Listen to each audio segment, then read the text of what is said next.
Hi, my name is Earl Bamber, Porsche LMP1 driver. Just here at the Porsche Media Driver Academy, managed to bring this lovely trophy, which we just won at Le Mans 2 weeks ago, completing the hat-trick in the 19th victory for Porsche. Ooh, congratulations, Earl. Now tell me, doing something like this, getting the hat-trick, what does that do for you as a driver in terms of your confidence in your onward journey?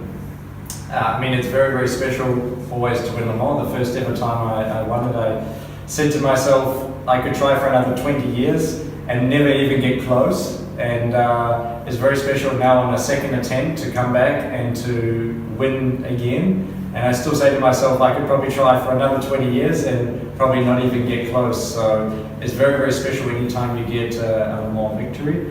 It's also very special for Porsche to get the 19th and to get the hat-trick, because now we get to keep the big trophy. The boss told us before the race that they'd already reserved a spot in the museum, so you better bring the trophy back. So that was a little bit of pressure. And then as a driver, it gives us great confidence going into the rest of the season now. We lead the World Championship. So now we fight for the World Championship, because for me that's the next step in the career, is to try and win a World Championship, which would be very special. As a driver, through the races and through the years, do you set sort of milestones for yourself or benchmarks to attain to continuously improve yourself? Yeah, I always see it like any business, relating it back. You need to always be setting constant targets, constant goals, and you can never sit still. You need to know your weaknesses. So always working on your weaknesses is really, really important. And normally I have a business plan as well for 3 years on where I want to be, what I want to achieve and do as well. Obviously that's always different when you're working with a manufacturer as well, because it depends if those goals align.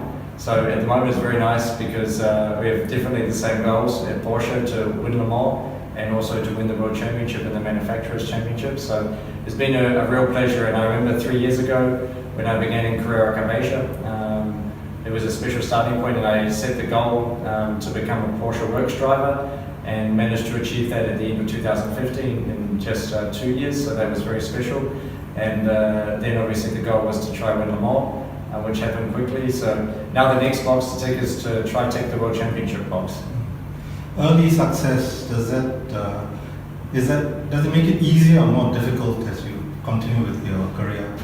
I would say I haven't had early success. I've had early success in endurance racing, but my career started already when I was 7 years old in go-karts. And then 7 years of go-karting was long, and then almost another 7 years of race cars beforehand. So won a few championships along the way and stuff like that, but there's also definitely been their ups and downs and their struggles. For a couple of years I didn't actually race because of no funding and things like that, and then that's where I came into the Porsche family, and then set the goal of becoming a works driver. And I think to have the lows and the struggles is also very important, because it makes you stronger as a driver and stronger as a person, and you come back as a better racing car driver.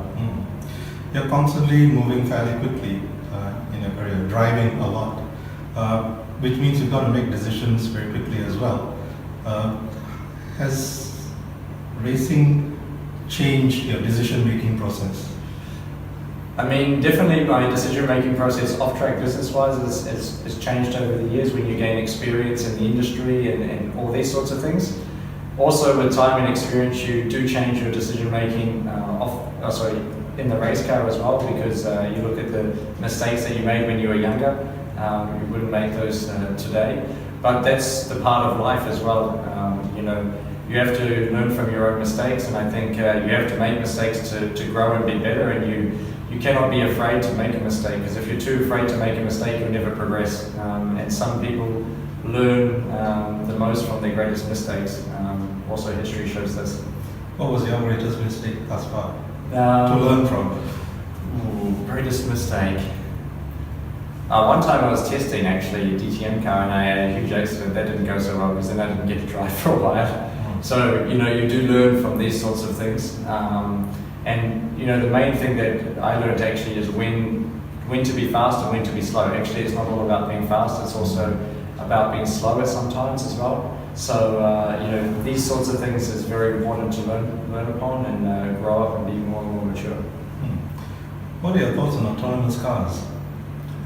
Interesting. Actually, I find it a very, very interesting subject because we do simulations a lot, and we always look at the simulator driver that simulates our race car, and he's still a little bit behind us race car drivers. So, we always need to try and beat the simulation, so we still have a job. But no, autonomous driving is fantastic because also it opens up a world of possibilities. I think it will make driving more pleasurable going to work, because at the moment sometimes you associate driving with being stuck in traffic and things like this, and this is not this is not pure driving, and it's not it's not a pleasure. But I think it's definitely going to help a brand like Porsche as well, because I think people will be more fascinated with dynamic driving and sports car driving, and I have a feeling that track day events and these sorts of events are going to become bigger and bigger, because you won't associate driving with driving to work, to and from work.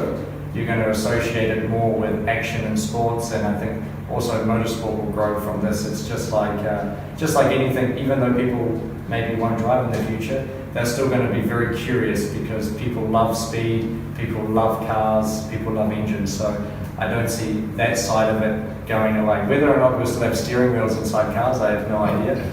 But also, we're at the forefront of the technology with the 919 of the electric energy recovery systems, which is really fantastic technology. It's huge performance potential and something very, very exciting. Cool. Well, thanks so much for your time. Thank you very much. Pleasure. On your career. Cheers. Thank you. Thanks.